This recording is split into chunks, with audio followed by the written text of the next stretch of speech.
live. I'm like, girl, I'm gonna go live at 7. Uh, what the?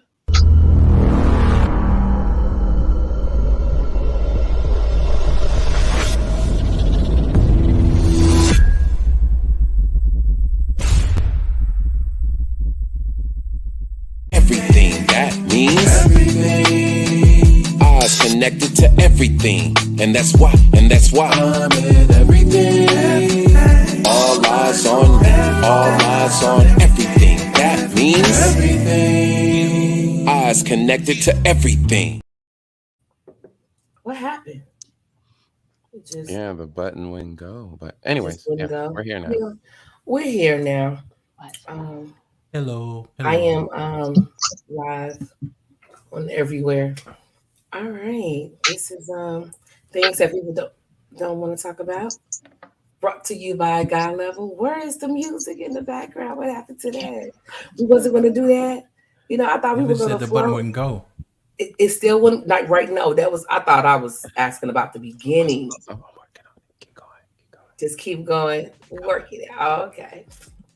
Well, the We work it music you out. did just hear on our disclaimer belongs to John Master Skywalker, which he is available on all streaming platforms. His last album, I'm not gonna lie, it is definitely a go-to. Fly on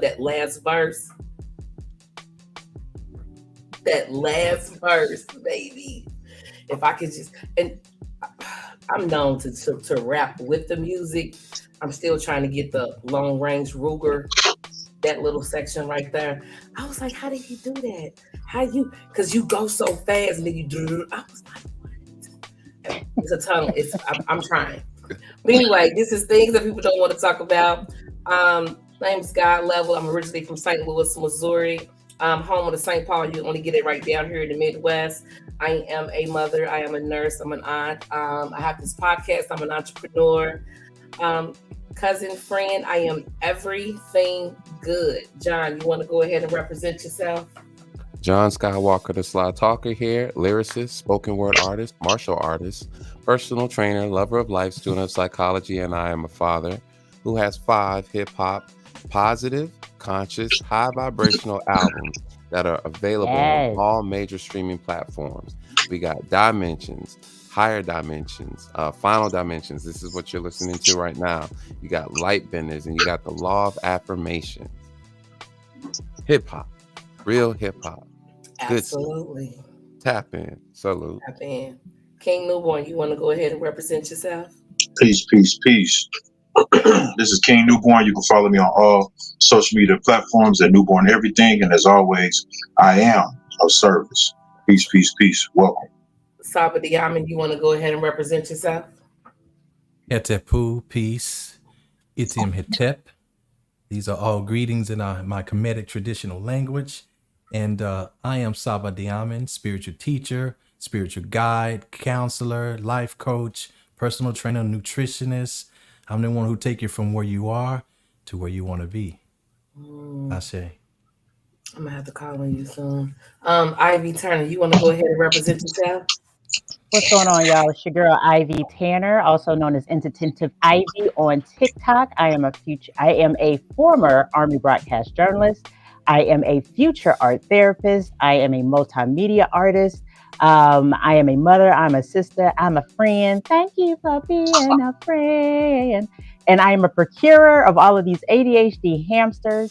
That's what I talk about. That's my platforms, talking about ADHD, mental health, PTSD, and all that kind of stuff for Black Girl Magic. So let's get into it, man. I'm blessed to be here. That's what's up, girl. Your makeup is flawless. Thank She, you. she popping today, ain't she? Man, That's what I I'm need to saying. turn up my lighting. Look, I need to turn up. It's just me. I mean, You know, it won't be like out this next under week. collar. Got me Yeah. like I this. can't. I cannot. I'm like, there you go. We're missing Creation Divine tonight. She is handling Creation Divine business. Yes. John Ta-da. started that. John really did start that. God Level is handling God level business. Business. I like that. I'm gonna stick a pin in Indeed. that. Yeah. So if you're not here, that's basically how we announce. They handling their business. 9 There times you out of go. 10, that's what it is. Yes, and don't forget to join our Facebook group, things that people don't want to talk about.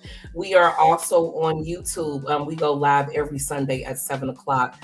You can either find my page, God Level, things people don't want to talk about, Renee Wright, or you have Newborn Everything. You can find his page, and also we are on Twitter Live. We upload to Apple Podcast and iHeartRadio. Spreaker. Yay. So yeah, I'm trying to see how we can go live on TikTok. Ooh. Look, let me write that down. We're gonna figure that one out. I got like close to 5,000 followers. So I can go live. I can literally go live right now. Well, we're gonna figure that one out, girl. Yeah. Don't forget to like and share this video. Thank you, John, because this is just telling me what to do. It's literally telling me what to do. Don't forget to like and share this video. Get the word out. Oh my God. We appreciate everyone who has been watching us. We're coming up on our 2-year mark, September the 5th. Yay. Our 2nd year anniversary of things that people don't want to talk about. Tonight's topic is Black on Black violence with a twist. We are quick to beat each other down. We are quick. Oh, there go creation. We are quick to hurt one another. Yet if someone comes into our community, it's a whole uproar. How come we do not hold each other accountable when we do the crimes against our own people?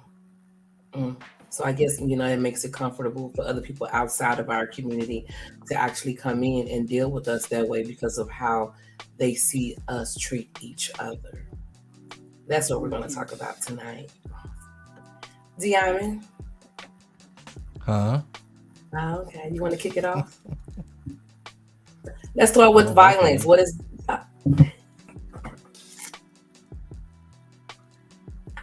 Oh, you want to start with the definition of violence? Yes. Give me 1 second. All right. Well then, so basically one thing everybody knows what violence is. It's an action against someone with the intent to cause harm. Whether it be physical, whether it be emotional, whether it be, psychological, it all could be. That's violence, and it's the intention to cause harm. And but the thing about it is that these things come a lot of different ways, or for a lot of different reasons, in other words. But what we're talking about in our community, the reason why these things come about are also multifaceted. And so tonight we're going to explore all these different ways. And also, how do we feel about the violence in our community versus how do we feel about the violence being acted upon us coming from outside of our community? And then why are we accepting of one and not the other? So this is what we're going to be talking about tonight. So I'm going to introduce it like that. And y'all ready to go into it? Yep, let's do it. Are we right. are we cool with that definition though? Everybody's in. We have a consensus. Oh, we can define. That's gonna be. Oh, go ahead. The intro is live. The intro is live, yeah. Okay. Yeah. So, okay. Consensus is probably going to come up in our conversation tonight frequently. So we're at consensus with the operational definition. Mm-hmm. All right, sounds like we're good with it.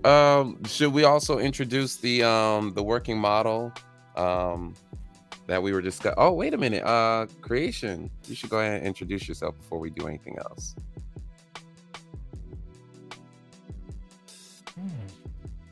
You're on mute, baby. You're still on mute. Okay. Oh, no. She's still on mute. Okay. Are we good? There you Good go. evening, everyone. My name is Creation Divine, and creation was created to create. I'm glad to be here tonight. And Ivy, We you happy look to so have you. pretty. Thank you. Wait, Ivy. Thanks, guys. Beautiful. Talk about consensus. Oh. Talk about consensus. Yes. I can't with y'all. Thank you, guys. Y'all know how to make a girl feel good. Oh, Yeah, we are in consensus. Ivy is looking super fly. Yes. She's fly tonight. thanks, babies.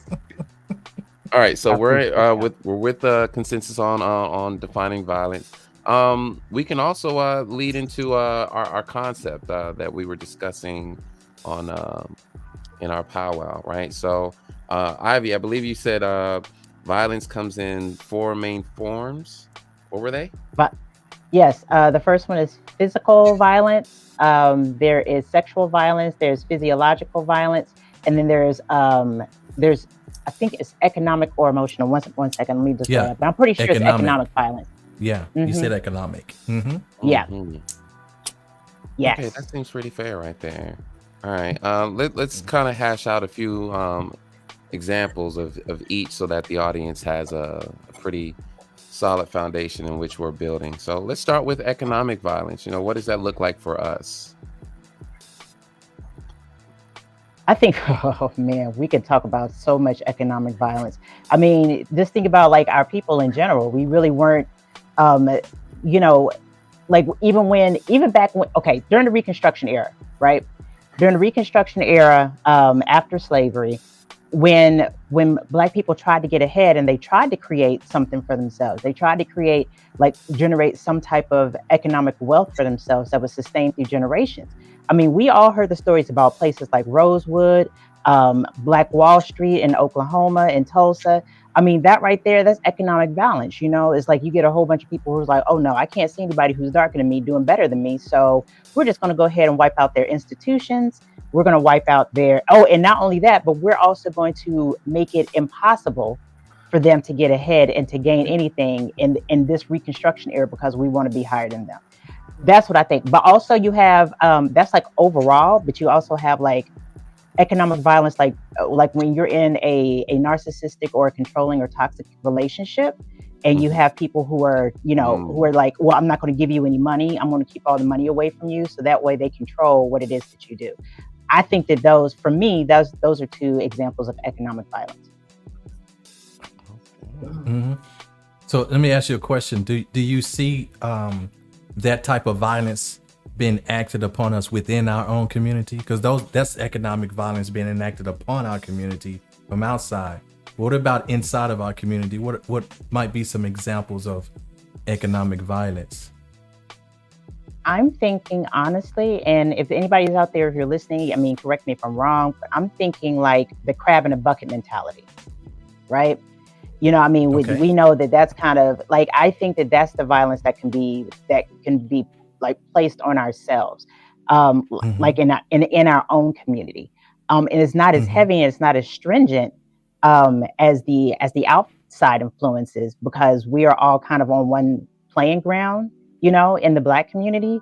But I think that like that crab in a bucket syndrome has something to do with it. Like if you're, you get toxic people who are like, well, I'm not gonna let you make X, Y, and Z amount of money.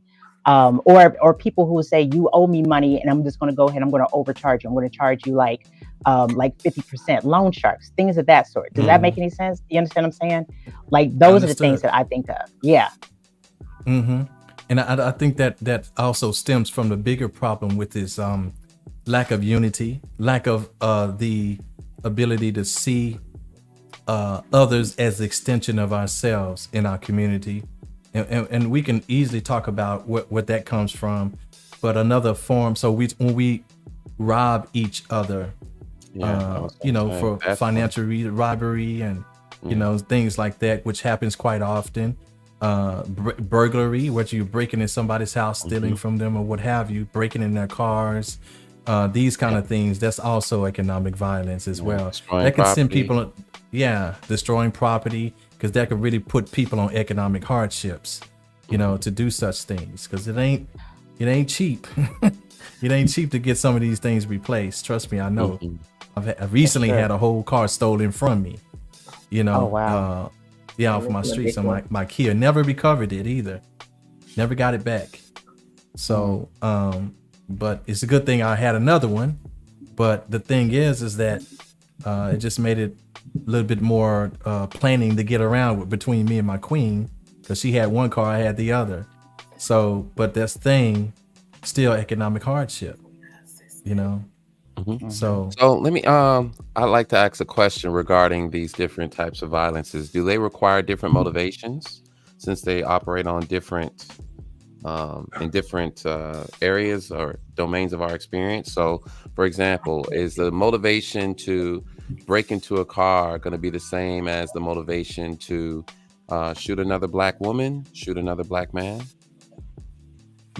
not, oh wow, that's broad. Yeah, that is right. That's very broad, because it's a lot of reasons why each one can occur. Okay. A lot of reasons why each one. Because when we talk, in fact, I got a, I'm not going to show it, but I mean, I have a, I pulled one story off the internet today, was about a 21-year-old black female, 5 months pregnant, who just got shot and killed Saturday night. So last night, I'm sorry, Saturday morning, really Friday night going into 1 a.m. Saturday morning. She was at a party, at a birthday party. They start shooting, and she ended up getting shot in the head, 5 months pregnant, you know. Wow. And we know that's kind of common too. That's one reason why I stopped. I used to DJ, and I stopped going to parties.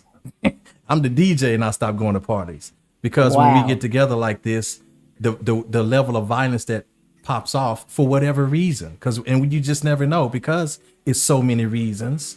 You can't pinpoint one. You don't know what somebody's bringing to the party. You know, you never know. And then next thing you know, the good times come to an end. You know, so these are the things. And but something like the story said that a lot of people start pulling out guns and just start shooting. And then this 25-year-old, 5 month pregnant girl, she got unalived right there on the spot. Are we okay with that? And if so, then why? Why are we okay with that? You see? So it's just things like that. You would never hear the black community come together and say, we got to stop this. We got to stop this. And you just don't hear that in big numbers. But if there was a cop who showed up to the scene and popped her in the head, then everybody would come together. Same result. She's still dead, popped in the head. You know? So this is what my concern is with us, with the black community today. Let's sample a recent incident. We could talk about that one incident where the 14-year-old black boy shot the man for beating on. Right? Yeah. Okay, so yeah, a lot of the times when we're speaking about this topic, a lot of it's circumstantial, and we're looking at the circumstances to sort of indicate if this was justice or if this was vengeance, right? So, but a lot of the times when we're observing this, we're looking at it as, okay, is this justified or is it unjustified? That's a lot of the times what we're trying to accomplish.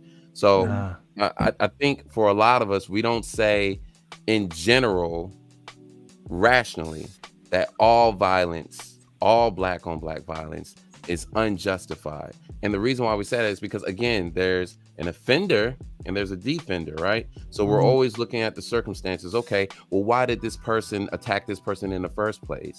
And then, so if you retaliate and you end up, killing somebody, right? Again, like the 14-year-old boy, he was responding to a situation, albeit out of emotion, right? But a lot of us are saying it was understood, it was rational. He had a good reason to do it. So we justify that, but it's still black on black violence, right? It is, but by the time we got to his action, that was a spin-off of the original action. So it was already being black on black violence from that man, first of all, talking to his mom that way, and then when he started pounding on her. I have to say that even though I am spiritually poised, I wouldn't have reacted no different than that little boy did. I wouldn't have reacted no different, so I'm just saying that I'm one of them who's on the side of saying that was justified. Okay. that was justified? Because I saw how the do we video, det- and that's just How do we Yeah. Go ahead and ask. Oh, go we ahead and ask go me, determine ahead. what's Ivy. Yes. justified How do and what's we? not? I said I Huh? mean, again. because how do we determine what's justified and what's Yeah. not then? Like what Yeah. is, like what is the determination? Well, Well, we we seen have the to way look that. at. No, I'm go sorry. ahead, beloved. We No, seen the no, way go that ahead. that man was hitting his mother. I mean, if that was my mother, I would have did the same thing. Hmm. Yeah, that was justifiable. He was protecting his mother. Right. Yeah, let him do that. Some things are just consequential. I mean, we got to talk about, consequences here. I mean, I couldn't even stand around and watch a man beat on a woman like that, even though she ain't my mother. I would have had to intervene. So the question is who sets the consequences? Who sets, like, according to what and to who? Because we all know that there are different types of what people consider justice, right? Yes. You have outlaw justice, you got hood justice, you got street justice, then you have like, you have like different cultures, different socioeconomic, I mean, heck, even different cultures and countries. They have a different idea of what justice is. So how do we say, because I know if I see somebody hitting my child, I don't care what color you are, you about to catch it. You know what I'm saying? That's it. But the thing is that, I mean, according to the American justice system, that's a crime. So who sets that justice? Well, Who I sets think those ethical nature mores and codes? nature does, because the reason why is because there's this thing called order. There's this thing, actually justice is actually built into our natural moral code. We're gonna this is where protection of territory, mothers and parents protecting their children, that's built all across the different kingdoms here, right? Animal kingdoms, kingdom of man, and so forth.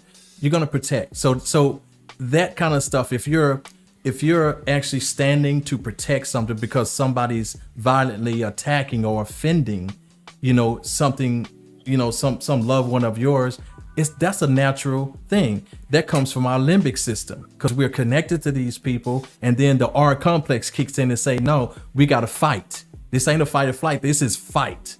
So so you got these parts of the brain we are wired for that. So that's order. And so how do we judge then when are we in the face of some violent act that's not justified? Well, I mean, it's like, for one thing, let's look at when he first, whatever she did, he didn't have to stand there and start instigating or start screaming at her. That part wasn't justified.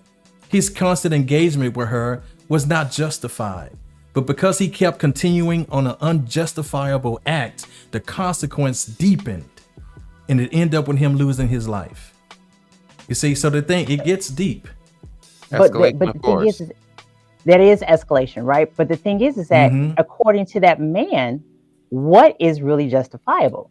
I mean, like, if you honestly like really break it down, in his mind, he could have been like, no, I've got X, Y, and Z traumas, and you don't necessarily know how he has chosen to deal with any of his traumas. Sure. And that could have been a trigger for him. So for him, he could have just been saying, oh no, she's right here. It's too close. It's too close. It's too personal. So I got to do what I got to do. And maybe he felt like that was justifiable. So Well, that's what I'm saying. I mean- like, who really sets justification about being violent? I think overall, that is a good question, because what we're missing is a coherent moral code, is what we're missing. Because if we had the moral code, it would be easy to see what's justifiable and what's not. But we don't have a coherent moral code. So that's what's missing in our culture. Everybody's doing what they feel. It's all abstract and subjective. So where does it It's all. Where does it start? Yeah. That part. I would say it starts because we're so far gone, if we've ever been. It's been the way it is as long as I know. And so I would say then families need to start setting some type of order and culture and Yeah. codes. That's it. Yes. It definitely starts in the like and you know that's always been a narrative. It starts in the home. It starts in the home, you know.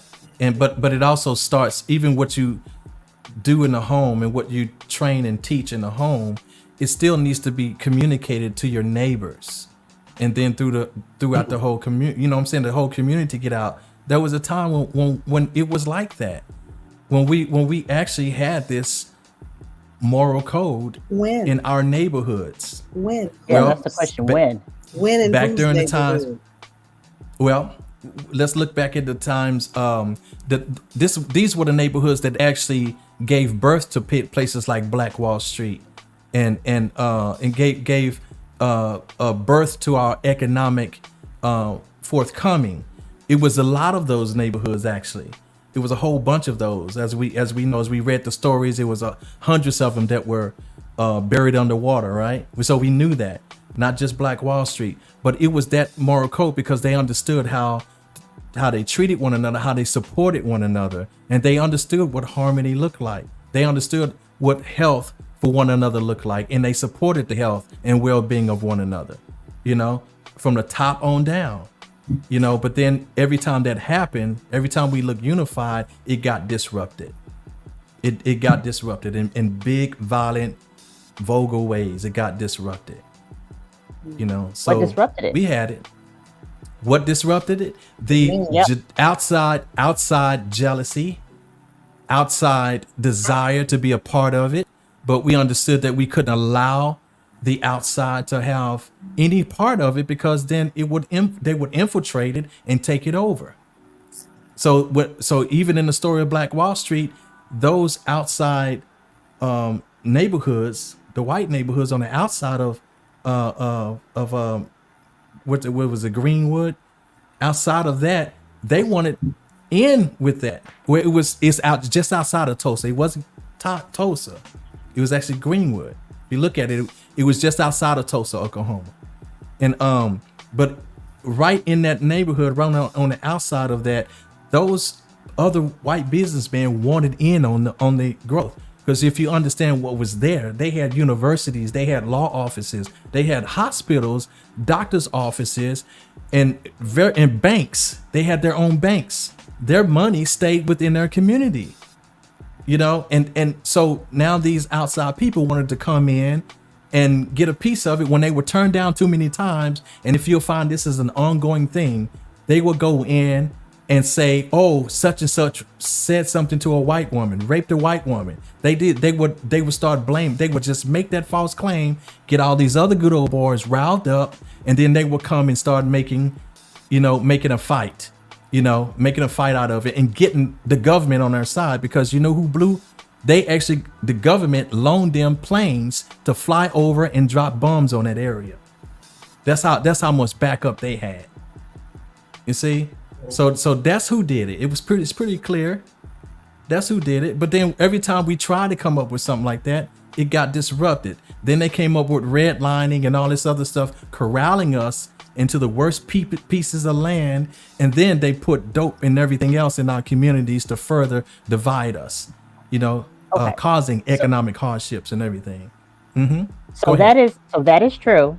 In fact, somebody posted, one of my friends posted in the group, she posted an article talking about how Nixon said, it was Nixon's, press secretary, I think, said that he was like, the problem is, quote unquote, the blacks. But what we have to do is we have to find a way how to litigate them. Not litigate, that's not the word I'm looking for. Basically how to marginalize them without making it look like they're being marginalized, right? Sure. And I was like, whoa, that blew my mind, like with the whole entire crack epidemic.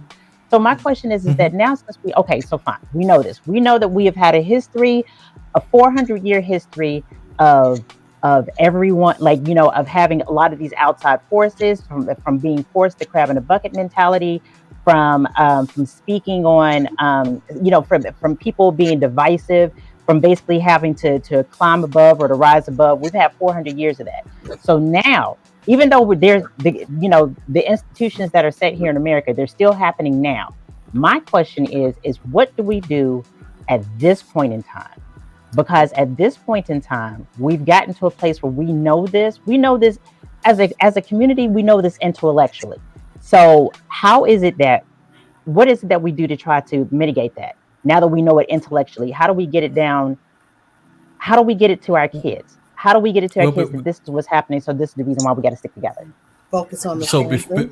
Hey, that's I'm a sorry, joke. am I going too far? Yeah, I think that's Yeah, a joke. That's yes. more like, yeah. Yeah, y'all finna say before we get to I'm that, we sorry. got to understand. We have to understand fully what's going on before we get to that. We're gonna work our way to that because that's a great question. So, what Well, let's talk variables about are moral present? code. Yeah, So, that's what I'm finna say. Yeah. Well, these moral codes, code, but why? But we got to talk about why they're not here. Why don't we have? Somebody even talk Creation about moral Divine codes had a come with comment. stability. I'm sorry. Go ahead, beloved. Creation Divine had a comment. No, I was good. I was just saying, Okay. just focus on the family. That's the only Yeah. resolve that I can see because it's too broad. It's too far gone.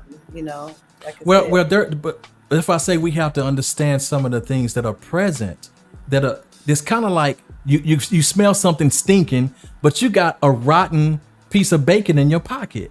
You see what I'm saying? If you don't acknowledge that bacon, I don't care. You're not gonna be able to unless you deal with the problem. You have to see where it's coming from. The stench is coming from the rotten bacon in your pocket. So what's really causing this stench within our communities? We know it's there, right? We know it's there. Go ahead, Ivy. No, I was just going to say, I just want to point out one of our viewers, Hosea Oliver, said that, I don't know if you Hosea. guys wanted to bring that up, but yeah, said that moral codes come from stability and Black communities have purposely destroyed. And I'm like, I don't- that's interesting. I wouldn't say. I would say they've been coerced into destroying. It's not purposely. It's not purposely. One thing I'm gonna say about my people, we are good people just by nature. Of course. We truly are good people, and I love us to life, and I would give up mine for any of us, really. Now, I've already made a code in a pact with my own self to where before I get into any kind of altercation with another Black person, I will go through all avenues and all efforts not to even go there. And I know enough. There's no reason why I should ever get into an altercation with another Black person, period. It's no reason because I know enough. And I think education is number one. And I ain't talking about education or indoctrination. I'm talking about education, the learning from within. That's true education, right? So the thing is that we've been coerced into it. And this is what I'm talking about. We have to talk about the components that are there. What's the stinking bacon? What's the rotten bacon in our community? There's something influencing us to be this way towards one another. Do y'all agree with that or nah? I bring up Maslow's hierarchy triangle all the time. Yeah. Okay. I'm trying to tell you, when we got a lot of people a lot of our people are still living in survival. And sometimes even when they are still living in that survival mode and outside, it looks like they have enough not to necessarily be. Oh, somebody's calling in. This is God Level. Who am I speaking with? Hosea. Hey, Hey, Hosea. Hey. This is Hosea. How are you? I'm doing well. Good. What is your comment for tonight? Well, first I wanted to say is the vast majority of Black people do the right thing. We have a habit in this country of focusing on our worst. But the vast majority of us aren't into crime. Secondly, I was listening to them talk, and our communities have been purposely destroyed. So, Okay. and you guys mentioned it earlier with redlining. If you take money away from education, and if you move jobs out of the neighborhood, I don't care what color the person is, that's going to create an unstable situation. When you start graduating young people from high school reading at a 6th grade level, and they don't have the skills to go get a college degree, and we don't provide the resources to get trade jobs and things like that, it's going to be chaotic. When you take healthcare away from mothers and families, and when you charge too much for child care, it causes it causes this instability from birth. You know, so now you have a stressed out mother. You have a stressed out father that's trying to make a way. All of these ingredients, you put them in the pot. And that's when you get this chaos and you get these people that don't love themselves. So a moral code needs to be grounded in stability, or else that seems pretentious. That seems like I'm judging you from my horse, saying that you should have this moral code, but at the same time, you don't understand my life. You don't understand what it's like to see my life get cut off and not to have enough food. These are the things that pushes people to crime. Having a moral code is beautiful. That's nice, but if I gotta eat, and if I'm worried about an eviction, that moral code gets slid to the side. Every single time. So, and then one of the young ladies said, how do we fix this? The only way is local politics. We have to focus on getting the people into office that we need office. So we have to pay more attention to these propositions and these things going on at a local level, and stop getting distracted by these national level politics, which is just a show. It's just entertainment. And that's my 2 cents. I'm going to let you guys finish. Thank you, Hosea. Thank you for calling. Thank you. Really appreciate it. I have to say, I misread his comment. I thought he was saying that black folks are purposely doing it, but he said black communities have purposely destroyed. I think he's talking about they've been purposely destroyed. Yeah, he's right. That's what I was talking about. There's something. That's why I'm saying we've been coerced into it. So they had assistance in destroying absolutely the community. When you look back at the crack epidemic, it took out a whole generation of people. I was actually surprised to see someone who was still addicted to crack down in the city in St. Louis. I was shocked. You told me that, and I had a dream about a crackhead after you had told us that. I was like, what a classic. That's nostalgic. It's like, oh, this is a great one.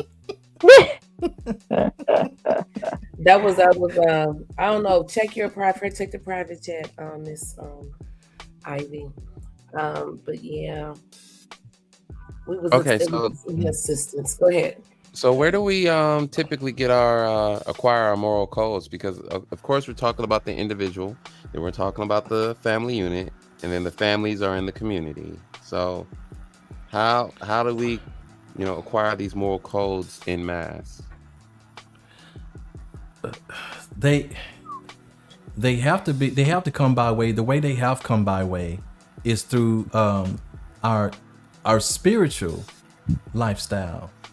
Not, and I'm not saying necessarily religious, because I know what people feel about religion itself, but we'll leave their word out until I can have the room to really talk about what that is. But we're just talking about a spiritual foundation. That's where the moral codes come from, because it really tells. So spirituality is literally morality. It is morality. It's likened to be the same, and all throughout history it has been such. It's been the government of all the ancient nations. It was all based on spiritual principles.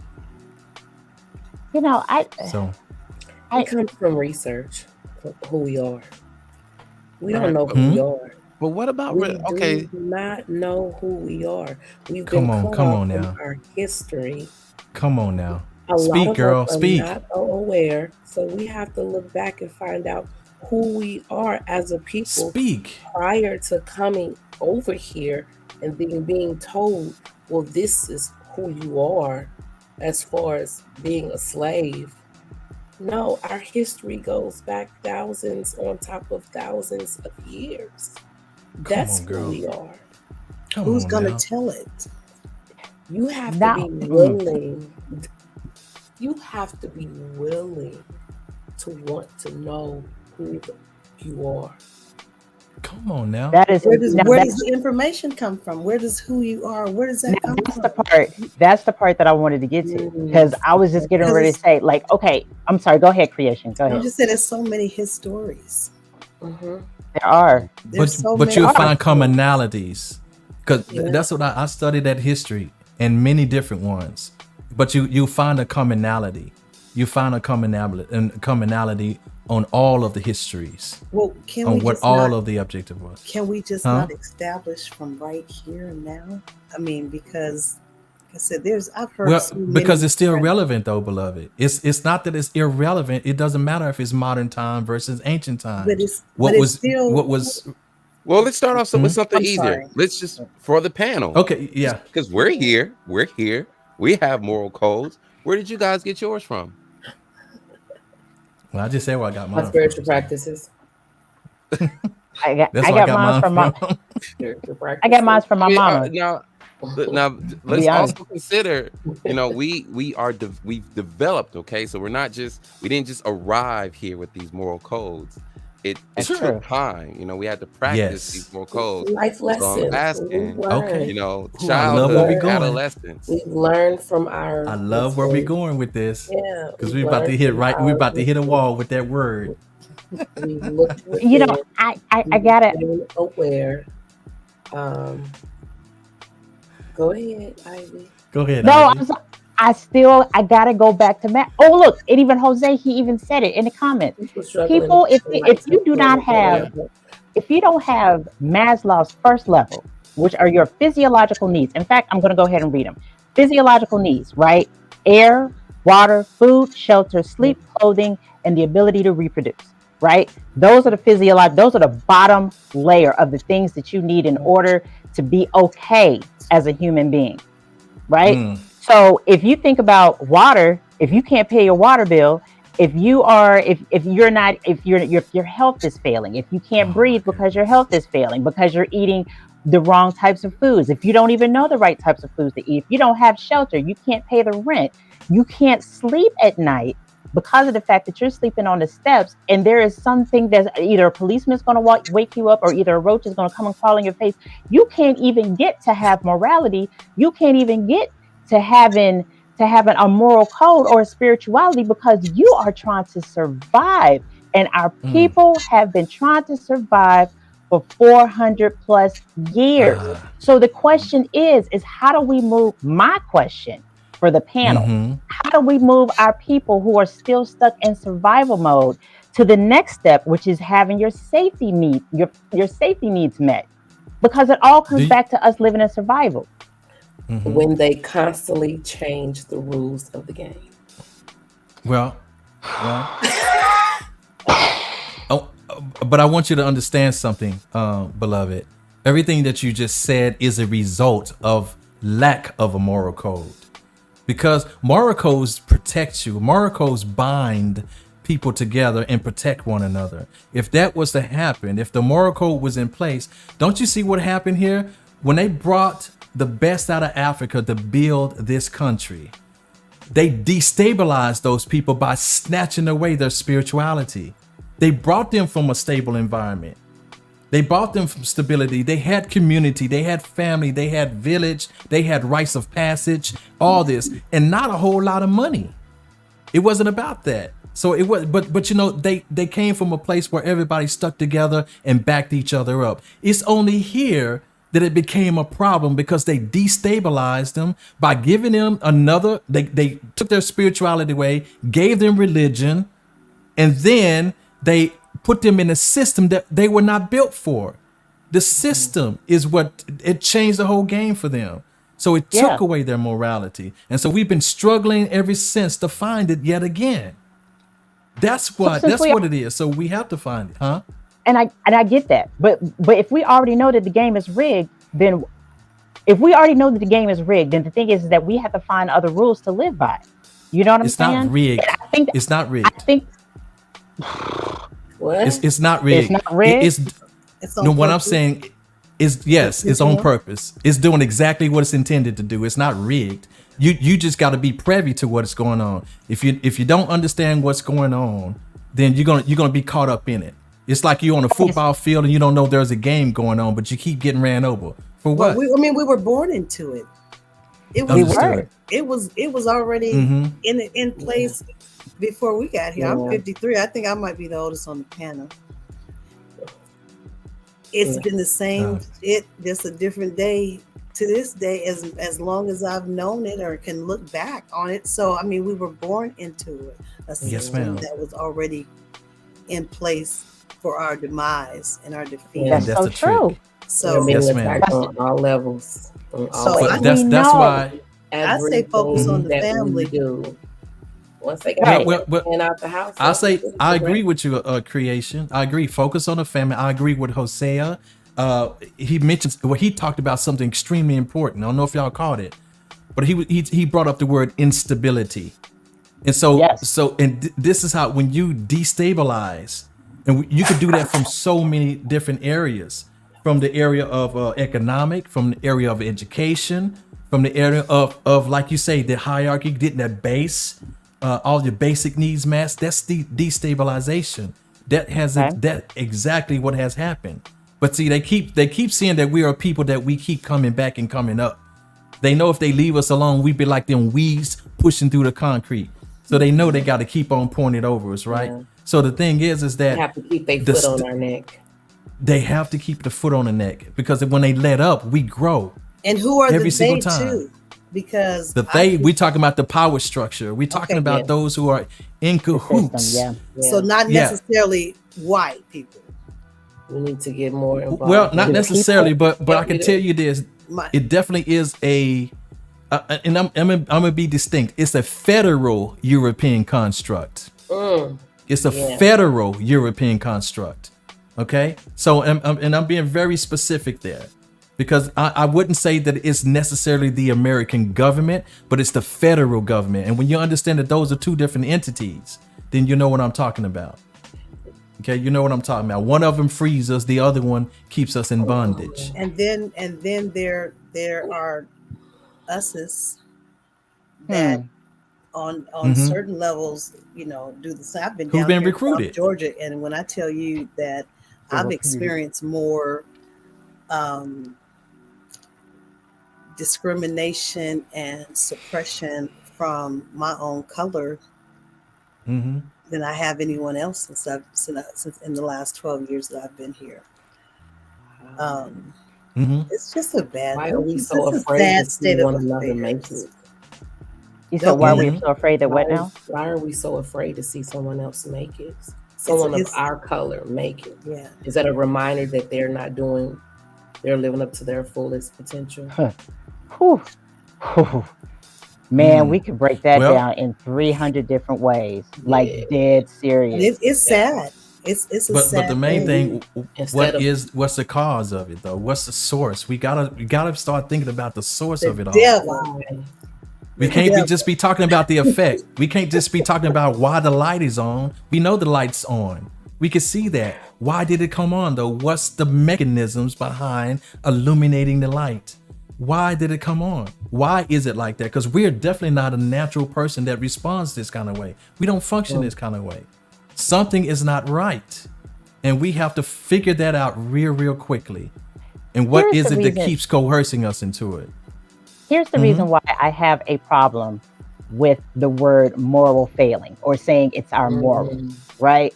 Mhm. And the reason why I have a problem with that is because if you take a certain type of brain, right? You take a certain type of brain and you pour different ingredients to it, right? And then you take that brain that's had all of these different ingredients in it, you take it and it procreates and it has all of those ingredients still in it, right? It's going to come out and it's going to be one specific type of way, right? And I speak about that because I'm thinking about like the way that people talk about addiction. Addiction is not a moral failing. Addiction is literally it's something that's chemical. It's something that it's disease in the brain.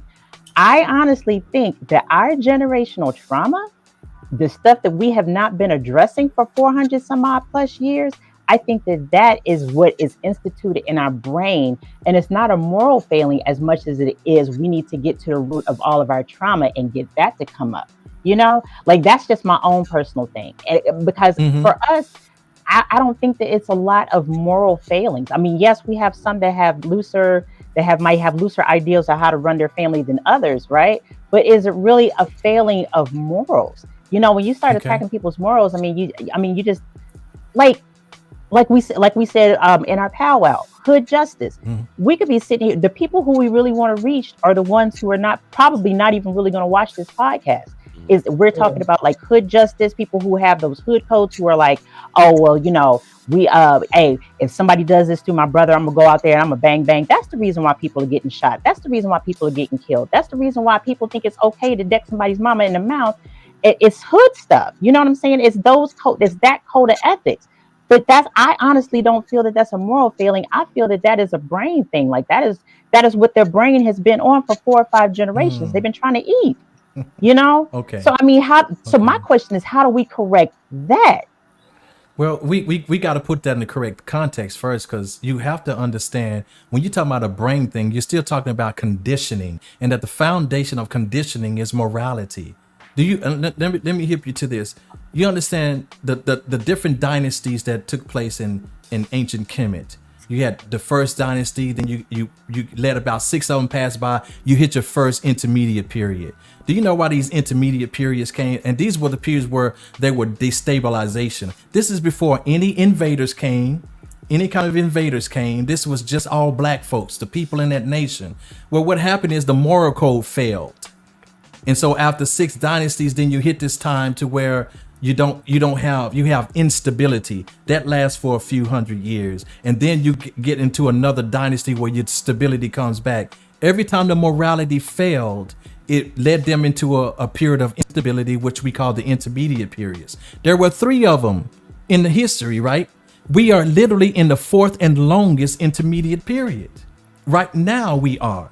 And why? It's because of morality, a lack of morality. That's the reason why the brain gets conditioned the way you just described. It's a conditioning, beloved. Your brain just don't wake up and decide to be that way. It's a conditioning. Okay, it's a conditioning. So that's what it boils down to. And at the bottom of that conditioning is morality, a lack of morality. So even still, we're still talking about learning. We're ultimately still talking about learning. We're acquiring. Absolutely, 100%. Let's just focus on for a moment one principle, because principles align with morality. Accountability in the Black community. Accountability. All right, just think about the process and learning to be accountable for your actions, being accountable for what your behaviors are producing, being accountable for your circumstances, right? You are the individual that's in this environment, right? And it's not about mastering your environment. You're trying to create harmony within your environment. So I do something, there's an outcome. I have to evaluate that outcome. Hence, I'm judging it and I'm saying either it's good or bad. I like this, I didn't like this, so on and so forth. And it's supposed to align with my personal goals, whatever that is, right? So what is the process? And this is from, we're talking about childhood here. Learning that process and saying, okay, I did this. And of course, we're talking about having some help, parents, uncles, family members, right? Friends. I need feedback so that I can know or gather the information to ensure that I'm on the proper path, that I'm reaching the goal of accountability. I am being accountable for this, and I'm going to change this because I've evaluated the outcome and I've decided I don't like this anymore and I can't change the past. So I'm going to do something different in hopes to get a different outcome, right? So we are learning that from childhood on up. However, as we were saying before, everyone's not learning that at the same pace. Everyone's not learning that necessarily at the same time. Everyone's not even getting that from the same place, right? Upbringing. Different families are doing it differently, right? And of course, we have formal education. We do get taught it there, right? And then I know we kind of like stumped on it a little bit, but religion, it's there in religion too, in some ways. I think it's a major part in religion as far as morals and accountability. That's what they are. And accountability. They're gonna answer to their pastors, and no. I just want to go back to the comments. I want to read something. Okay, my brother. This is my brother. This is my actual brother, right? He says some Black folks don't like to be held accountable for their actions. He works in corrections, and he says he sees it every day, and that is the God honest truth. Why is it that we are not? Why is it that some people don't like being held accountable? Because there's no morality. They are not morally accountable. That's what that boils down to. It's still you cannot get away from morals. I don't care how hard you try, you're not getting away from morals. I like to think that I'm a moral person, right? I like to think I'm a moral you are person. too. Thank you very much. Me and all 17 of my hamsters, right? Okay, we live by Yes. our own little moral code. But I'm saying, like, I'm very honest and transparent about this for anybody who's listening. Y'all know I went away. I spent some time away because I needed to get my head right, right? And before I went into there and they gave me tools to see my own shit, I didn't see my own shit. I couldn't be accountable for what I couldn't see. And I couldn't see it not because of the fact that I didn't have morals, but because I didn't have the tools to be able to see it. I didn't know that I needed to. And the reason why I needed to go in there and be accountable for the things that was making me sick is because it was hurting me. And I got uncomfortable enough to the point where I was like, this has got to change. Our people, I mean, where are they getting uncomfortable? They have lived in survival for so long. What is the impetus to change? What is the impetus to keep them accountable, to make them say, I probably need to account myself for X, Y, and Z, because a lot of times we can't see it. They literally can't look at themselves and say that, you know what I'm saying? They can't see it. They can't see I'm effing up my life because I'm making these decisions. They still, that's the way it's supposed to be because blah, blah, blah, blah, blah. People, if you can't be accountable, and it's not necessarily your morals. People can't see it. Okay, they but can't that's see one, the right? uncomfortability. That's one, right? And I do agree with you in terms of the observation aspect of it. But as we said in the beginning, there has to be an intention, right? There has to be a will, a desire, an aspiration for it. So some people avoid accountability out of pride, right? An enlarged ego, an inflated ego. What we're talking about here is the defense mechanism. I'm going to deny this accountability to protect my ego, to preserve my self-esteem. So it becomes a protective mechanism for their perceived evaluation of themselves. So if they see themselves as a good person, right, and there's feedback that says otherwise, right, they may not have that principle of self-mastery that me and Saba, we love that principle right there. That's the aspiration, the ultimate goal. But some people don't have that in them. They haven't discovered that, right? So a natural human instinct, defense mechanisms are psychological, okay? And we do it all the time. So some people do not see that they're doing that, right? And even when you try to show them, perhaps there wasn't an agreement there that, hey, you know what? Keep me in check. I'm trying to do this. I'm attempting to do this. I have an intention to become this, right? So if you're trying to hold somebody accountable for one, that, they don't trust you, but also you don't understand their objectives in life, their life purpose, their life objectives, right? Holding them accountable is going to be near impossible because you're basically attacking them. That's how accountability looks. Hard. And let's just be honest. Some people just don't give a fuck. Facts. Facts. But y'all understand though that even that comes with an agreement, right? You can't hold anybody accountable to something, to anything that you have not agreed with. Like they don't care. They don't care. They haven't agreed to care. They haven't agreed to behave a certain way. So how can you hold them accountable to it? And then there's fear of consequence too. There's also fear of consequences out there. We're afraid to be held accountable, as in, okay, I'm afraid of what's going to happen to me if I'm held accountable. I don't think I'm prepared to deal with that. Outside of the law, how do we hold someone accountable? Part. Unless we have, like Diamond was saying, unless we have some type of moral code or understanding or commitment to each other, how do you hold someone accountable? Well, first of all, you cannot hold anyone accountable. I was thinking that. You have to hold yourself accountable. You can only hold yourself accountable. You can't hold nobody else accountable. You can only control yourself. That's fact. That's it. Again, and guess what? We come right back to morals.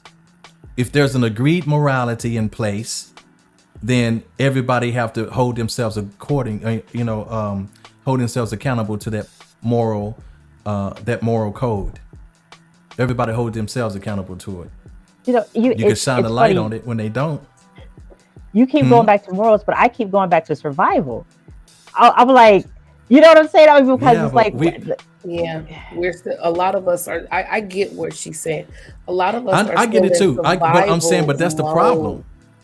Yeah, that's the effect. The fact that we're in survival mode. But she just said it. They don't even recognize. They don't realize. Yes, ma'am. They can't even recognize it. I get it. Like they can't. I get it. Because I think about I think about the young people who are incarcerated today. Those are the type.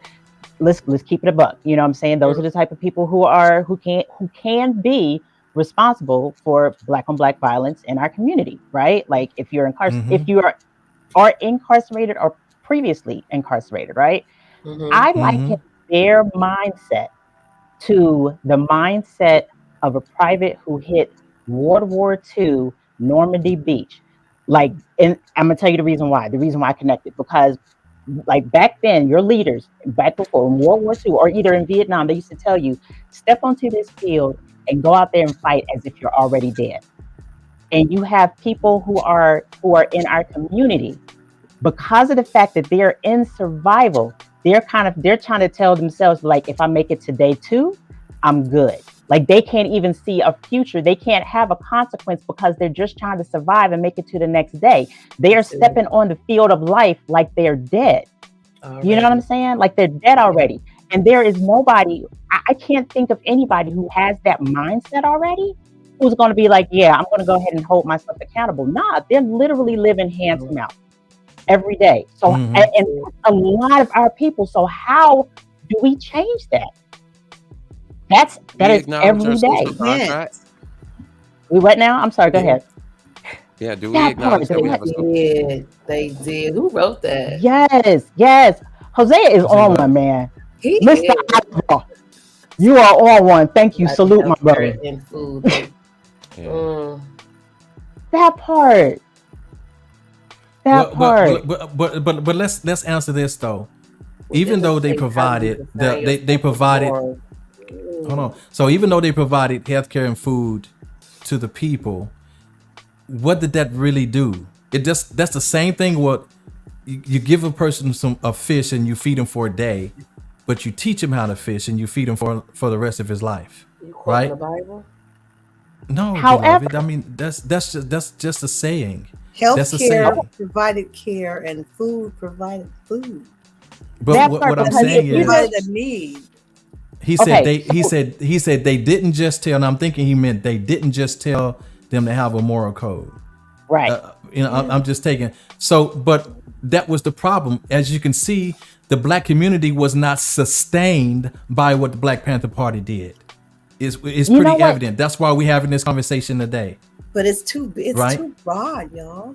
I mean, we determined that during the powwow. Right. It's determined. It's like there's no powwow. It's kind of like this whole church, Jesus and being saved and stuff. It's like wait a minute. We're not gonna be able to change the way we can't. But you just got to be open. Yes, we can, because this is the same thing. Oh, y'all listen. Did y'all not want to talk about this? Because this is those things that people don't want to talk about. Absolutely. Are y'all saying that y'all can't talk about this? Looking up your quote.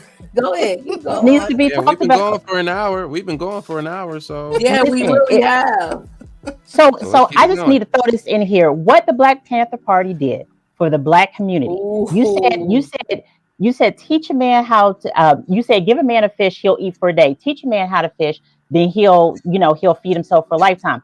What the Black Panther Party did was they gave black communities stability.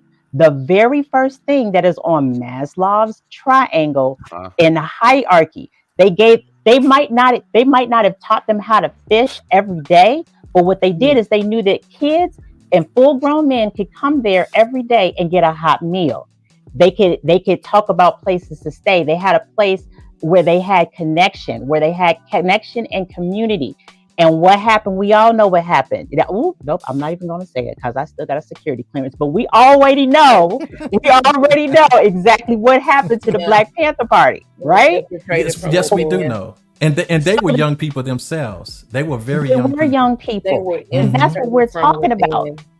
We don't have I don't think that we have enough because of the fact that we're growing so far. If we are getting more disconnected as a people in general, COVID helped exacerbate that. The internet helped it sometimes helps, it sometimes doesn't help. But in person, if we have more connections where people can come in and get stability from the community, I think that is one of the first things that could actually help. Because then you are looking towards your community for survival, and you have that stability and that survival from the community. That's what I personally think helps. Even I remember talking to Israel. Israel said when he finally comes out of his situation, the first thing that he's going to do is he's going to take care of everybody who's in that situation too. Why? Because he's trying to give other people connection and stability. Those are the first two things in order to get a person to the next place. Then you can start worrying about morals, because you got to get them out of survival first. Beloved, that itself is a moral. That's morality itself. When you know what help you received and what help you needed, then once you get there and you get on your feet, your moral code, part of your moral code is to go out and help others that need the same. That's morality, beloved. Charity. That's so. That's what I'm saying. That's not secondary to anything. It's primary to everything. And then this person here, let's deal with reality. Name two things your morality gonna do to raise your paycheck from one paper. Listen, that's the mentality that I'm talking about. If you thinking like that, then you sold out. That means you ain't got no chance on having a comfortable life. But let's answer. What you mean answer the question? There is no answer to that question, because you don't. That's not the way it goes. That's not the way it goes. Morality gives community. It makes us come together. No man is an island. We're not meant to do these things alone. That's the problem. What he's talking about there is individualism. And that's what's keeping our community broken. You got something? Did y'all hear me? I said. Did you hear me? No, I'm waiting on Hosea to call. Did you hear me? Yeah, I'm sure he heard. Did you hear me? That's individualism. Do you not understand? I'm sorry. Put it back up there, please. Put it back up there. I'm sorry, please. Name two things your morality gonna do to raise your paycheck from one pay. Okay. Number one is gonna give us unity. It's gonna unify us, okay, as a community. And that way we could always rely it also expounds on our interdependence, not our independence. So what you're talking about going paycheck to paychecks, that's an independent move. And it's just like a school of fish. If it's only you're gonna get picked off every single time. That's why. So that's two things. You wanted to, I just gave you two things. That's what morality does. I just want to say something real quick. I'm trying to be cool and quiet. I want to point out. Never mind. This is God. Yes, it's persistent because you don't know how to fight it. That's why it's persistent. Hold on. We got a caller. This is Hosea. Go ahead with your comment, Hosea. So I understand morality and community, all that. It's wonderful, but from a physiological standpoint, our brain starts developing at a very young age. So when you have poor food sources, when you have poor health care, when you have a stressed out mother, when you have all these things, all of these things are affecting a baby's development. I grew up in South Central LA, and I grew up in South Central Los Angeles. I could look outside and I could point out the kids that were not going to make it and the ones that were going to end up in jail. So moral authority has to come from us that know better. We need to be out there mentoring in the street. We need to be out there having farmer market and showing these kids a different way. It's lazy just to look at somebody and say, have moral authority without us putting in that work with them. I used to mentor up at Audubon, and I miss it. But guess what? Life beat me up. I have to work 60 hours a week just to make it. So I was trying to help these kids with this whole moral authority and taking the right path. But life beats us up. So let all of us people that think we have this moral authority come together and actively go and actively go to these neighborhoods and go to these young girls and go to these young boys and actually go visit these county jails and juvenile Community outreach. juvenile detention places. That's being done. It doesn't mean anything unless we can organize ourselves to do that.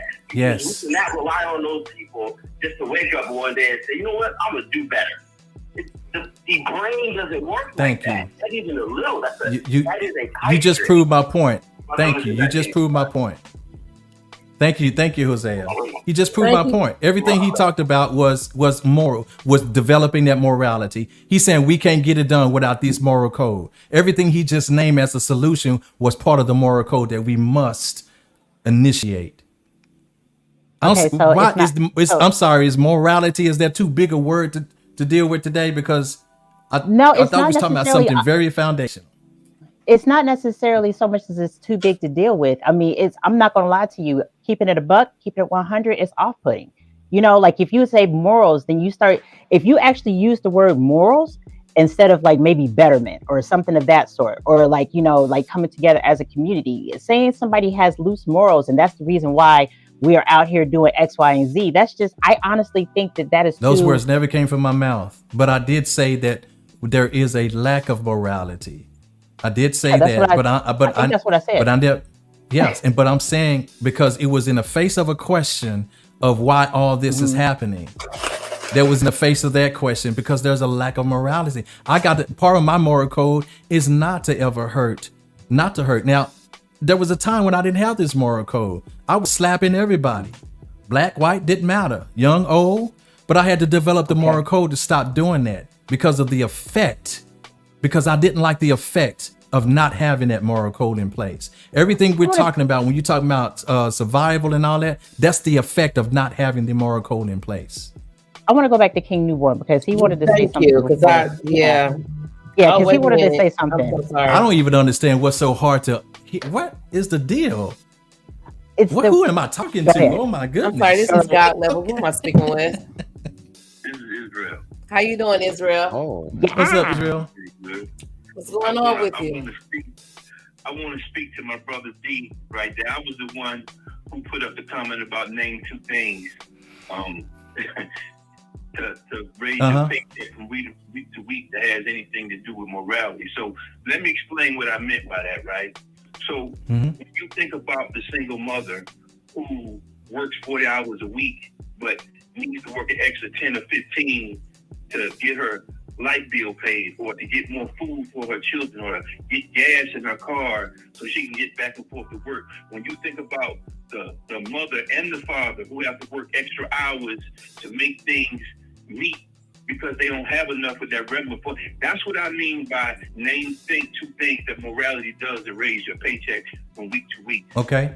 That's not moral to me, because why would a woman have to work more a 9-to-5 job? Is because she's not getting paid enough. That's immoral in itself for her to work that hard, work that long, and not make enough money to take care of the immediate bills for her. That's immoral. I mean, we want to talk about morality. That is immoral. So when I say that, I'm talking about the struggle that you have to make ends meet within the family structure. That's what I'm but speaking that's of. That's not the same. Comes to that right there. No, that's not the same. But you're saying you're expecting somebody else to have the morals to not make you work hard. That's somebody else. We're talking about our personal moral codes in our community. No, that's what we're talking about. No, not to. I don't think it's a. So what do we determine is working too hard or not working hard? What's determined by that? Remember, this was about, I know, beloved, but listen, this was about violence on one another, not us working too hard. You're changing the narrative. Let's try to keep the narrative streamlined on about violence and how we behave towards one another. That's what morality came in at. Not about how hard we got to work. That wasn't what this is about. Am I wrong? I'm sticking to exactly what you're saying. All right. So let me just give it to you like this right here. Let's just say you my boss. You a black man. You my boss. I'm working up under you. I'm working up under you, and you telling me that I need to work an extra 5 hours, and I know I need to be home to take care of my daughter or to babysit my daughter. But you telling me that Moral don't matter dilemma. because you need me to work these 5 hours for this job. It aligns the same way, no matter how you look at it. You can No, see- it does Survival. not. I'm sorry, that does not resonate at all. I think you way off. I think you way off. I like to bring That's something balance to else. this part right here. So, can we agree that a moral code is essentially a message for behavior? No, Okay. No, why not? it's A principles for behavior. Okay, and how again? Okay. If we're talking about behavior, how do Mhm. you manifest a principle? Okay, stop for a second. Let me help you out. Because when we're talking about behavior, remember this is an act, but remember the outcome that we're trying to do. So the behavior is going to be a causation of a specific outcome. So let's just say there's a certain outcome that we want. Obviously, it's not the one we're getting in our community because we're talking about we're in survival mode. We're talking about people don't have food. We're talking about this and that. Obviously, our behavior has not led to a desirable outcome. So we have to change the behavior. John, I don't need to tell you this. How do we get our clients to move towards better health? Changing Again, behavior. Okay, I'll tap into that. Right, it's still an instruction. No matter what, Yes, sir. end of the day, beginning of the day, it's still an instruction. Okay, instruction. Be You kind is a said principle. message at Principle. first. Okay. But Okay. it's the same thing. Moral code Okay. still pertains to a message. You cannot Okay. behave without a message, right? So if we're saying be kind to one another, kindness is the principle. Be kind is the message. So can we agree that moral code pertains to message? All right. So Okay, let's even go at with a that. survival left, because I want us to move on to the solutions now. So even at a survival level, basic level, it doesn't matter if you're trying to get water, get food, take care of the kids, get a house. There is some messaging that you have to follow in order to produce the behaviors to create that outcome. We're still talking Boom. about morality. We're still talking about principles.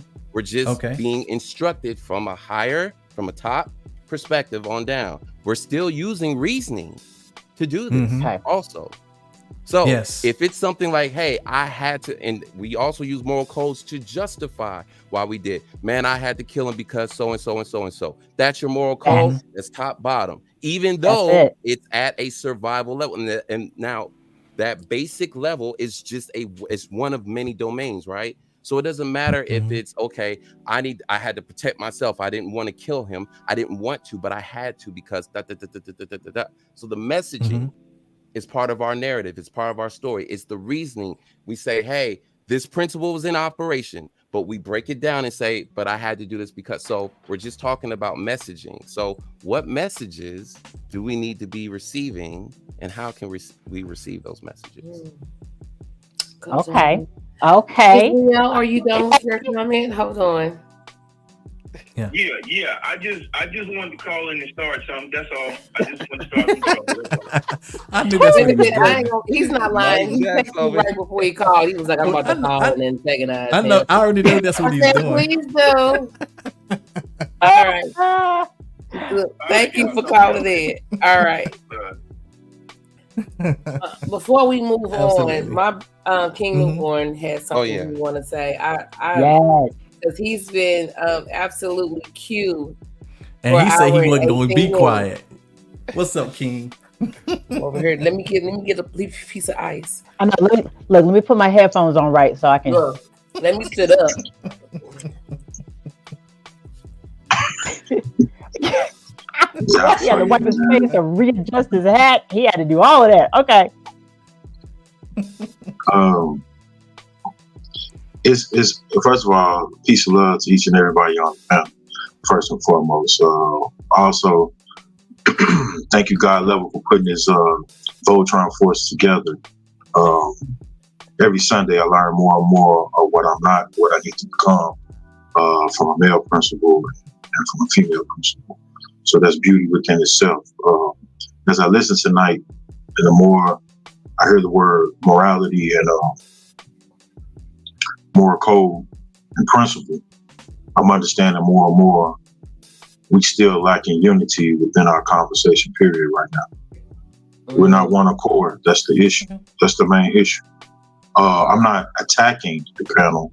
I'm saying this is what our community looks like. So if we took Israel situation and say that, well, if we are about principle, moral conduct, and saving the community, it wouldn't be that we would be giving money. We will be opening our doors, opening our hearts. That part. That's where the separation come in.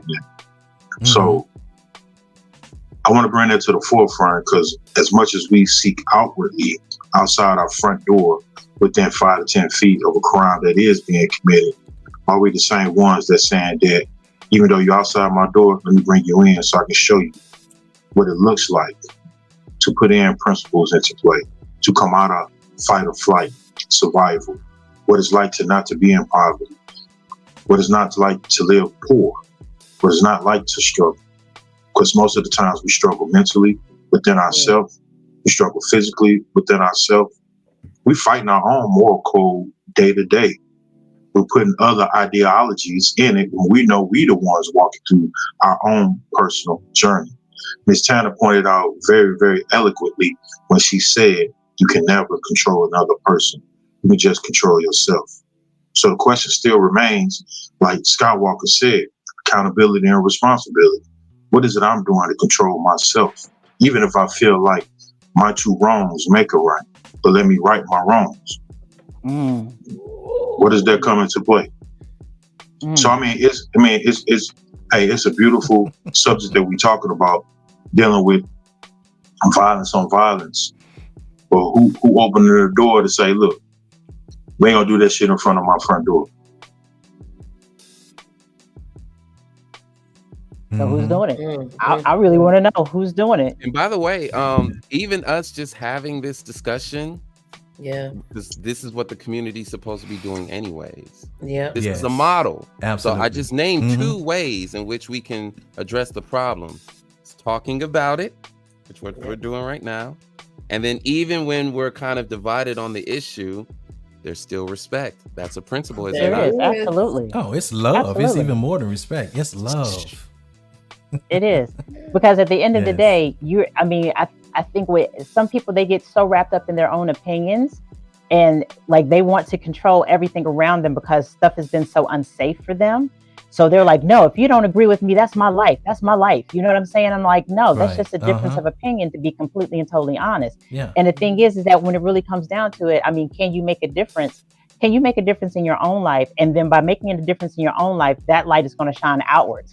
And that's how you get to bring everybody else in. You know what I'm saying? Exactly. Exactly. I mean, I know myself at the wonderfully ripe young age of 46, I'm going through a career change. And what I really want to do once I finally get the knowledge that I need is I want to take it back to one of those to my community, to a Black community. I'm not sure exactly where just yet, and make sure that these kids, they learn about the diaspora, and they learn about our art, and they learn about how to speak their feelings and how to resolve conflict. Even sometimes resolve conflict, draw it out what it looks like. Like that is my personal thing with wanting to become an art therapist. I want to take it back to us, because we don't have art therapists for us. You know what I'm saying? I mean, and that's my idea of how you bring it forward. And a lot of people, they're really honestly, they're saying that, you know, like we've been saying, okay, well, we're not doing this, we're not doing this. And just like King Newborn just said, I really think when it comes down to it, open your door, get curious about what our brother and sister is going through instead of condemning what our brother and sister is going through. You know, get curious about how it is that they got there. Get curious about what you can do to help. Some people are like, well, that's not my business. That's not my lane. Nah, get curious, man. Get curious about how it is that they're out there. Thank you. And then try to help. Man, that video that she sent, who sent that video? I wish that we could bring it up and play it, man. That thing was powerful, man. I did. I texted him earlier, and I was like, "You should play that video tonight." It's hotly debated now, but because it's being debated. Street niggas they don't know if it's real. Yeah, they don't know if it's real or not. Yeah. Really? But you know what? It doesn't matter. The concept is still a very effective concept. It doesn't matter. You know, it ends up being a parable, if nothing else. You should still play it. But that concept was very, very powerful. Yeah, if you can find it, I still think that was very, very powerful. It was. Because it was real. you talking about a lot of control, self-control for that Yes. man to have. Yes. Because But honestly, but at the end of the day, we love. say to ourselves, hold on, honestly, we say to ourselves, anybody comes to that door, they're going to get got. Man, come on, bro. We say it all the time, you got my door, you ain't leaving. We got mats outside of our house that says, fuck around and find out. Man, come on now. You see what I'm saying? So for that man to do what he did, that's self-control. Go ahead. That's- Can you play it? But he does it because of love. You don't have it? Yeah, it was just a link. I can't do it from the computer. Aw. It's cool. It's cool. It's cool because we're getting close Put it to in our the group. time. We'll We're at find it an and post hour it in and the group. 25 minutes now. You know what? Just to put a spin on thing, that video that you did post, John. Yeah, What if he'd have went to the extent and welcomed that young boy into his house? he did. He did. He did. That's exactly what. And that's the part that a lot of people disagree with, which again, that's up for speculation. It doesn't take away the sentiment, right? But but that is one, like, that situation. I thought that was powerful. Just like most Black people, right? When they look at that video, we all felt that, right? And why did we feel that? Because we feel so close to the issue. That's a lot of people that care about this issue. You don't really hear people saying, "Nah, man, that ain't the move. That ain't the move. We don't want to see that. Get that weak out of here," right? We're not saying that. That's We're what we saying, wanna man, see. we need more of that, right? So in a way, as a community, we're all on one accord. At least at some subconscious level, we're all on one accord that we want to see more incidences like that where the violence is averted, right? Like I say, we're good. So, we're good people. Yeah, good definitely. Definitely. We're good people. We just I so love we got to us. keep rehashing those solutions, and it has to be a personal practice, right? And then of course we're coming together in that personal practice so that we can assist each other in that practice, right? And for the most part, I strongly feel. Matter of fact, Hosea was saying it in the beginning. For the most part, we're generally good people, and we're generally, manifesting these principles. We're generally trying to be kind and patient and understanding with each other. But of course, it's a process. It's a learning process, right? Yes. So let's talk just a little bit more about solutions. I know we have Hype as a program on this panel. Accountability. Okay. Let's go back to that word, Diami. Okay. Accountability. Yes, ma'am. Yes, ma'am. What would you like to know? You and I had a spat earlier this week. Did. I was triggered by the conversation and I had to hang up. I don't think we both apologized to one another for even going that far. To where I felt triggered and I had to hang up, and you felt the need to raise your voice. Accountability. Okay. Who's going first? You brought it up. Ladies first. No, I listen. I'll tell you like this.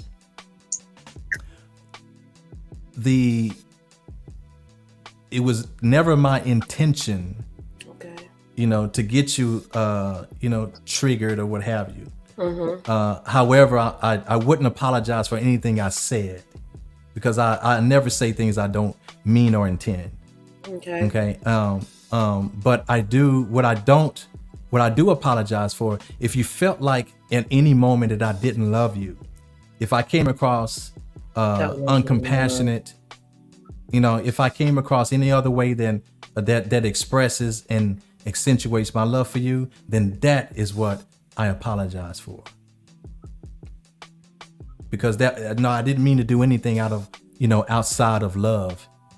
Even in our conversation, I didn't mean to come across unlovingly. So if I did that, that's what I apologize for. My brother don't even yell at me.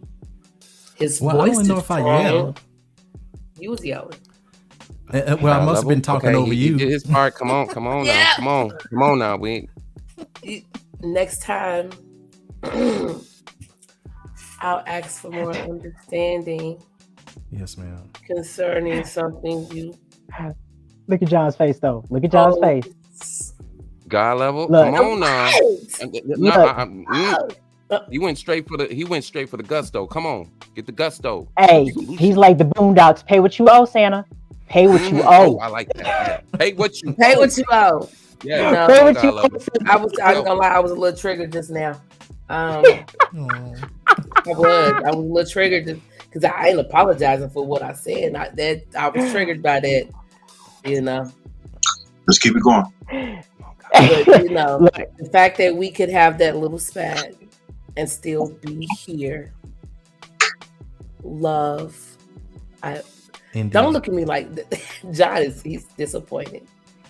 Can I bring up a lesson? No, Miss Tanner. No, she got to do this.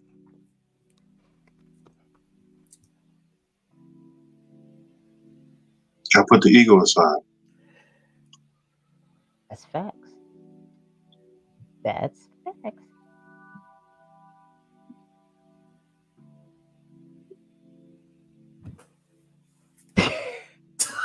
Oh my God. This is hard. Hold on, because I don't feel like I was wrong. And this, Okay, it's okay. But look, that's how a lot of people feel about when there's that's a conflict. it. Yeah, I didn't feel like I was wrong. And he I just probably felt felt like the same way, right?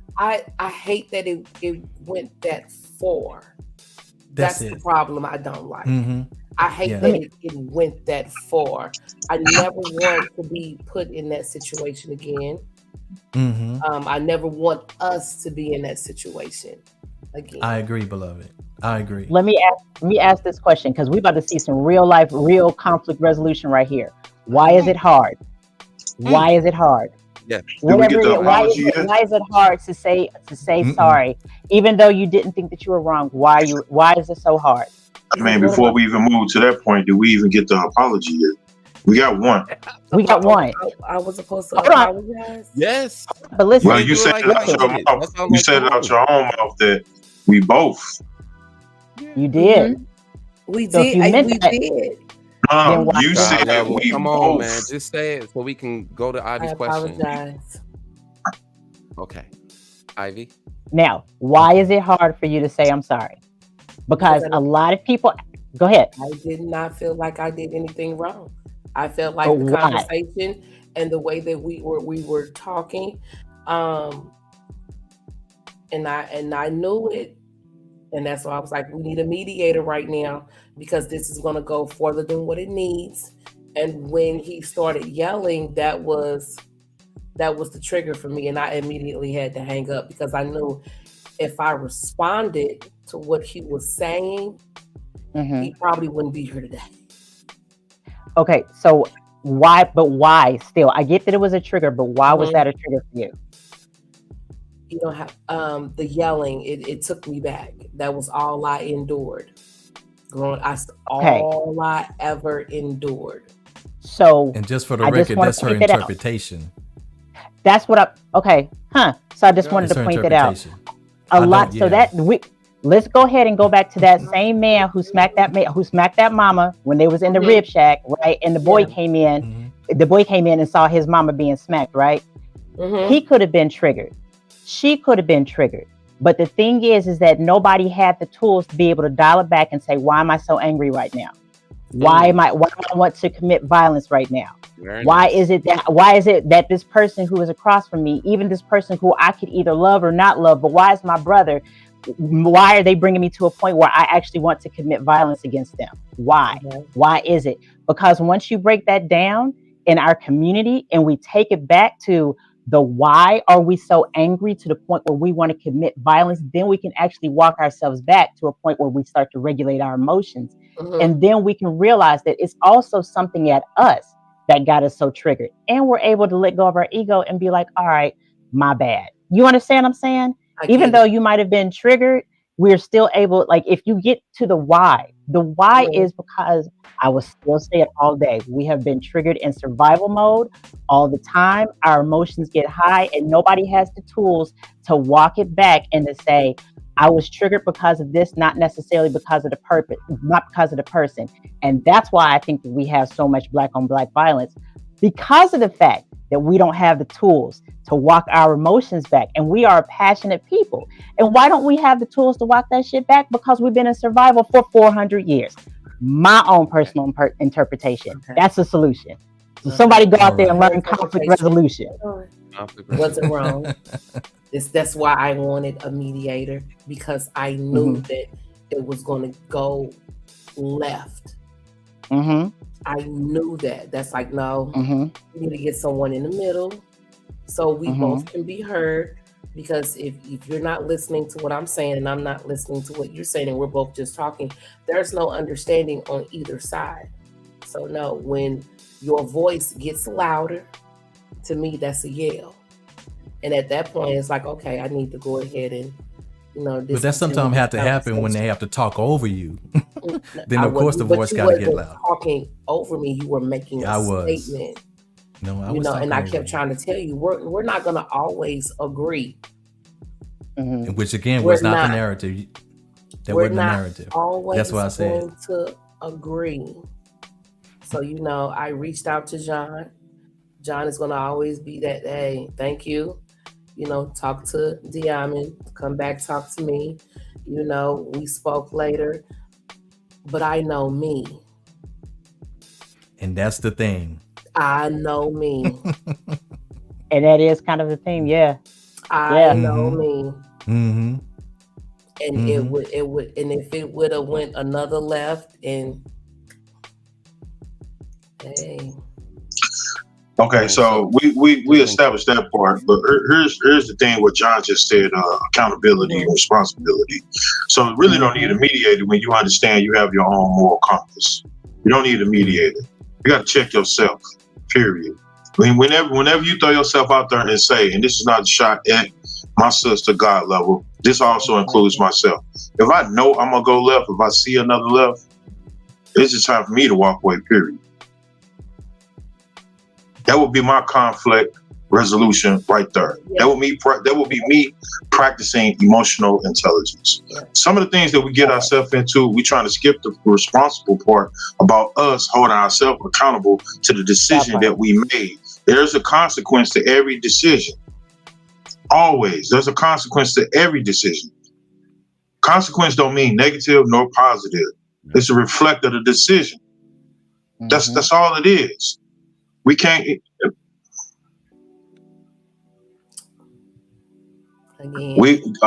Things that people don't want to talk to you about, things people that don't want to talk about, brought to you by God level. The beauty of this, the beauty of God level, is to look back. The reason why I'm saying to look back, you got to look back where you came from as an individual in your personal journey to who you are right now. Your personal journey to who you are right now. So if you already know your triggers, you can't keep on claiming that it's your triggers that binds you consistently to the BS. At what point do we say, I'm grown, I'm an adult, I know better, therefore I do better? Stop you right there. Yeah. I'm going to stop you right there.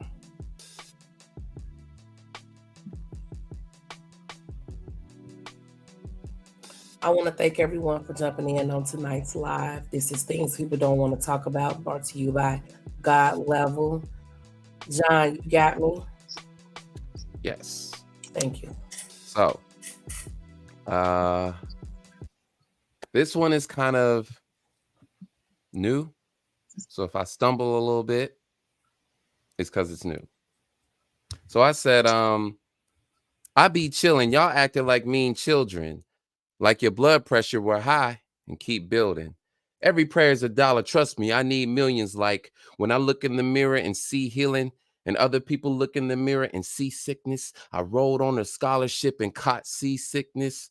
Was going overboard, but I got patient with a quickness. Took care of family before I took care of business. How am I still blessed, but I'm not religious? How do you know God, but still superstitious? Asked Dr. Umar, doesn't that seem suspicious? Rise in power to the late great Archbishop Desmond Tutu. Your activism was prestigious, officially an ancestor, and you're still with us. Body is a canvas, spirit is a living scripture. My fate was prophesied before it was written. My life is a breeze, that means long-winded. Lyricism in the flesh, Skywalker be spitting. Acting out wordplay with complicated rhythm. Even Daredevil finds it difficult to listen. I make the cake and eat it too because I'm self-sufficient.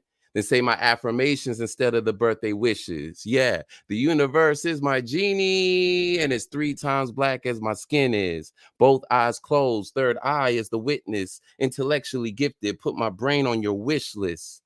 Exercising these demons for my spiritual fitness. My fat ego even lost a few inches. On the road to riches, you burn gas, I burn calories, then chill in the cut like stitches. Stand next to you while I love you from a distance, like the sun to the moon during lunar eclipses. You think I'm fronting. I'm basking in the sun rays of abundance. Got a tan that lasted so long, became the melanated man, superhero in the flesh. My skin color is blessed. My dashiki is wet from the joy I sweat. I am living proof there is a fountain of youth, but this is blacks only. I don't discriminate, but you can't take a sip if you're snowy looking. Trying to fetishize my identity, energy doesn't lie. A spray tan can't remedy age. You can't hide it. Your body language says you're stressed. You try to camouflage the finesse by how you dress. Check it. Only have my hands out when I'm shooting a Hadouken, part human, part mutant, art student, cartoonist, how I draw conclusions. Oh, man. I'm sorry. Speak life without my It's jaws right. moving. I'm a conduit to the essence of the all-knowing. Everything is vibration, so it's all music. My purpose, like a dog whistle, I'm drawn to it, but I'm not a dog, stupid. Spell it in reverse. Every cell is a body in my universe. Yeah. You can't play me for a fool. That's a non-playable character. So I'm going to ignore you like the homeless problem in America. Yeah. The king got the drip, but I'm waterproof. Verses so lit, they were written in the darkest room.